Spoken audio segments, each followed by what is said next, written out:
ನಿತಿನ್ ಇವತ್ತಿನ ಟೆಸ್ಟಿಗೆ ಓದಕದ್ದ. ಓದ್ಕೊಂಡಿದ್ದೀನಿ. ನೀನು ಓದ್ಕೊಂಡಿದ್ಯಾ? ಇಲ್ಲ. ಯಾಕೆ ಓದ್ಕೊಂಡಿಲ್ಲ? ನಿಂಗೆ ಗೊತ್ತಿರ್ಲಿಲ್ವ ನಾಳೆ ಟೆಸ್ಟ್ ಇದೆ ಅಂತ? ಇವತ್ತ ನಮ್ಮ ಮನೆಗೆ ಯಾರೋ ಬಂದಿದ್ರು ಅದಕ್ಕೆ. ಮತ್ತೆ ನೀನು ನೆನ್ನೆ ಏನು ಮಾಡ್ತಿದ್ದೆ? ನೆನ್ನೆನೂ ಯಾರೋ ಬಂದಿದ್ರು ಅದಕ್ಕೆ ನೆನ್ನೆನೂ ಟೈಮ್ ಸಿಕ್ಕಿಲ್ಲ. ನಾನು ನಿಂಗೆ ತೋರಿಸಲ್ಲ. ಪ್ಲೀಸ್ ಕೊಡೋ ನಿತಿನ್, ಪ್ಲೀಸ್. ಇಲ್ಲ, ನಾನು ನಿಂಗೆ ತೋರಿಸಲ್ಲ. ನನ್ನ ಹತ್ರ 4 ಸ್ಟೋರಿ ಬುಕ್ ಐತೆ. ಪ್ಲೀಸ್ ಕಣೋ. ಎಷ್ಟು ಕೊಡ್ತೀಯ ನನಗೆ?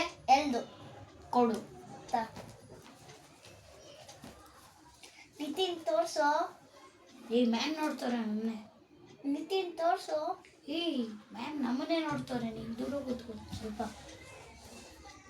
ನಂದು ಸ್ಟೋರಿ ಬುಕ್ ಎಲ್ಲ ತಲ್ಬಿಟ್ಟು ನಮ್ಮ ಮನೆ ಹತ್ರ ಬಾ, ನಾನು ಏನು ಕೊಡಲ್ಲ ನಿಂಗೆ. ನನ್ನ ಸ್ಟೋರಿ ಬುಕ್ ಎಲ್ಲ ವಾಪಸ್ ಕೊಡು.